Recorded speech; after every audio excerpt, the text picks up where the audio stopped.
ಮಾಘ ಪೂರ್ಣಿಮೆ ಅಥವಾ ಮಾಘಿ ಪೂರ್ಣಿಮಾ ಈ ಮಾಘ ಮಾಸದ ಹುಣ್ಣಿಮೆಯ ದಿನವು ಹೆಚ್ಚಿನ ಧಾರ್ಮಿಕ ಮತ್ತು ಆಧ್ಯಾತ್ಮಿಕ ಮಹತ್ವವನ್ನು ಹೊಂದಿದೆ. ಈ ಶುಭ ದಿನದಂದು ಭಕ್ತರು ಸ್ನಾನ, ದಾನ ಮತ್ತು ಜಪದಂತಹ ಪುಣ್ಯ ಕಾರ್ಯಗಳಲ್ಲಿ ತೊಡಗುತ್ತಾರೆ. ಇದು ಫಲಪ್ರದ ಫಲಿತಾಂಶಗಳನ್ನು ನೀಡುತ್ತದೆ ಎಂದು ನಂಬಲಾಗಿದೆ. ಈ ದಿನದಂದು ಪವಿತ್ರ ಸ್ನಾನ ಮಾಡುವುದು ಹೆಚ್ಚಿನ ಮಹತ್ವದ್ದಾಗಿದೆ ಎಂದು ಹೇಳಲಾಗುತ್ತದೆ. ಇದು ಪೌಷ ಪೂರ್ಣಿಮೆಯಿಂದ ಪ್ರಾರಂಭವಾಗಿ ಮಾಘ ಪೂರ್ಣಿಮೆಯೆಂದು ಕೊನೆಗೊಳ್ಳುತ್ತದೆ.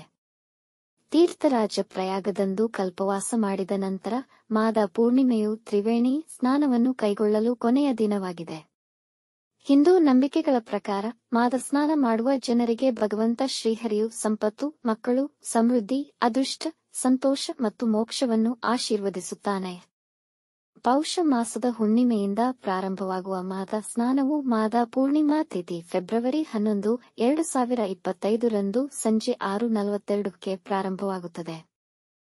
ಪೂರ್ಣಿಮಾ ತಿಥಿ ಫೆಬ್ರವರಿ 12, 2025 ರಂದು 6:48ಕ್ಕೆ ಕೊನೆಗೊಳ್ಳುತ್ತದೆ. ಮಾಘ ಪೂರ್ಣಿಮೆಯ ಮಹತ್ವವೇನೆಂದರೆ ಮಾಘ ಪೂರ್ಣಿಮೆಯು ಮಘ ನಕ್ಷತ್ರದಿಂದ ಹುಟ್ಟಿಕೊಂಡಿದೆ. ದೇವರುಗಳು ಮಾನವ ರೂಪದಲ್ಲಿ ಭೂಮಿಗೆ ಬಂದು ದಾನ ಮತ್ತು ಜಪಗಳೊಂದಿಗೆ ಪ್ರಯಾಗದಲ್ಲಿ ಸ್ನಾನ ಮಾಡುತ್ತಾರೆ ಎಂದು ನಂಬಲಾಗಿದೆ. ಅದಕ್ಕಾಗಿಯೇ ಈ ದಿನದಂದು ಗಂಗಾ ಸ್ನಾನ ಮಾಡುವುದರಿಂದ ನಿಮ್ಮ ಆಸೆಗಳು ಈಡೇರುತ್ತವೆ ಮತ್ತು ಮೋಕ್ಷಕ್ಕೆ ಕಾರಣವಾಗುತ್ತವೆ ಎಂದು ಹೇಳಲಾಗುತ್ತದೆ.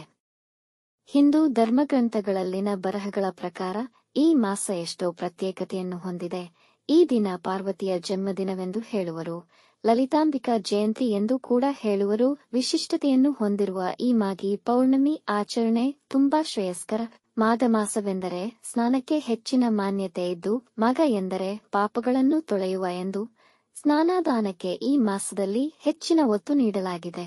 ಸ್ನಾನ ದಾನಗಳನ್ನು ಮಾಡದೆ ಸಮಯ ಕಳೆದರೆ ಆ ಮನುಷ್ಯ ತನ್ನ ಆಯಸ್ಸನ್ನು ವ್ಯರ್ಥ ಮಾಡಿಕೊಂಡಂತೆ ಎಂದು ಸ್ವಯಂ ಶ್ರೀಕೃಷ್ಣನೇ ಪಾಂಡವನಂದನಾದ ಧರ್ಮರಾಯನಿಗೆ ಮಹಾಭಾರತದಲ್ಲಿ ತಿಳಿಸಿದ್ದಾರೆ ಎಂದು ಹೇಳಲಾಗಿದೆ. ಸ್ನಾನ ಮುಖ್ಯವಾದದ್ದು. ದಾನದಿಂದ ನಾವು ಪಾಪಕರ್ಮಗಳನ್ನು ನಾಶ ಮಾಡಿಕೊಳ್ಳಬಹುದು. ನಿಯಮ ಉಪವಾಸಗಳಿಂದ ಪುನೀತರಾಗುವಿರಿ.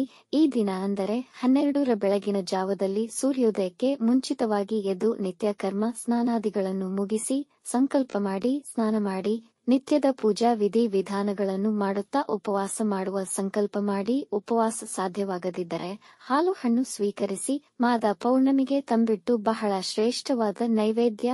ತಂಬಿಟ್ಟು, ಬಾಳೆಹಣ್ಣು, ವೀಳ್ಯದೆಲೆ, ಅಡಿಕೆ ಮತ್ತು ಯಾವುದಾದರೂ ಕ್ಷೀರ ಪಾಯಸವನ್ನು ಮಾಡಿ ಚಂದ್ರನ ಉದಯದ ನಂತರ ನಿಮ್ಮ ಮನೆಯ ಬಾಲ್ಕನಿಗಳಲ್ಲಿ ಅಥವಾ ಟೆರೇಸ್ನಲ್ಲಿ ದೀಪವನ್ನಿಟ್ಟು ಚಂದ್ರನ ಮೇಲೆ ಲಲಿತಾಂಬೆಯನ್ನು ಕಾಣುತ್ತಿರುವಂತೆ ಕಲ್ಪಿಸಿ ಲಲಿತಾ ಸಹಸ್ರನಾಮ ಪಠಿಸಿ. ತಂಬಿಟ್ಟು ತಾಂಬೂಲ ಪಾಯಸಗಳನ್ನು ದೇವಿಗೆ ಅರ್ಪಿಸಿ ನಿಮ್ಮ ಮನೋಕಾಮನೆಯನ್ನು ದೇವರಲ್ಲಿ ನಿವೇದನೆ ಮಾಡಿಕೊಳ್ಳಿ. ಮಾಧವನ ಮಾಸವಾದ ಮಾಘ ಮಾಸ ವಿಷ್ಣು ಸಹಸ್ರನಾಮ ಪಠಣೆ ಮಾಡಿ. ಗಂಡ ಹೆಂಡತಿಯ ನಡುವೆ ಜಗಳಗಳಾಗುತ್ತಿದ್ದರೆ ಈ ಮಾಸದಲ್ಲಿ ಮಂಚದ ದಾನ ಮಾಡುವುದರಿಂದ ಜಗಳ ನಿಂತು ಅನ್ಯೋನ್ಯತೆ ಬೆಳೆಯುವುದು. ಉದ್ಯೋಗ ಪ್ರಾಪ್ತಿಗಾಗಿ ಸೂರ್ಯೋದಯಕ್ಕೆ ಮುಂಚಿತವಾಗಿ ಎದ್ದು ನಿತ್ಯ ಕರ್ಮ ಸ್ನಾನಾದಿಗಳನ್ನು ಮುಗಿಸಿ ಪೂಜಾನಂತರ ಗೋಶಾಲೆಗೆ ಹೋಗಿ ಅಲ್ಲಿ ಗೋವುಗಳಿಗೆ ಬೆಲ್ಲವನ್ನು ತಿನ್ನಿಸುತ್ತಾ ಓಂ ಶ್ರೀ ಮಾತ್ರೆ ನಮ್ಮ ಮಂತ್ರವನ್ನು ಹೇಳಿಕೊಳ್ಳುವುದರಿಂದ ಉದ್ಯೋಗ ಪ್ರಾಪ್ತಿಯಾಗುವುದು ಎಂದು ಹಿರಿಯರು ತಿಳಿಸಿದ್ದಾರೆ. ವೀಕ್ಷಿಸಿದ ತಮ್ಮೆಲ್ಲರಿಗೂ ಧನ್ಯವಾದಗಳು. ಮಾಹಿತಿ ಇಷ್ಟವಾದಲ್ಲಿ ನಮ್ಮ ಚಾನಲ್ ಅನ್ನು ಸಬ್ಸ್ಕ್ರೈಬ್ ಮಾಡಿ, ಲೈಕ್ ಮತ್ತು ಶೇರ್ ಮಾಡಿ. ತಪ್ಪದೇ ಬೆಲ್ ಐಕಾನ್ ಪ್ರೆಸ್ ಮಾಡಿ.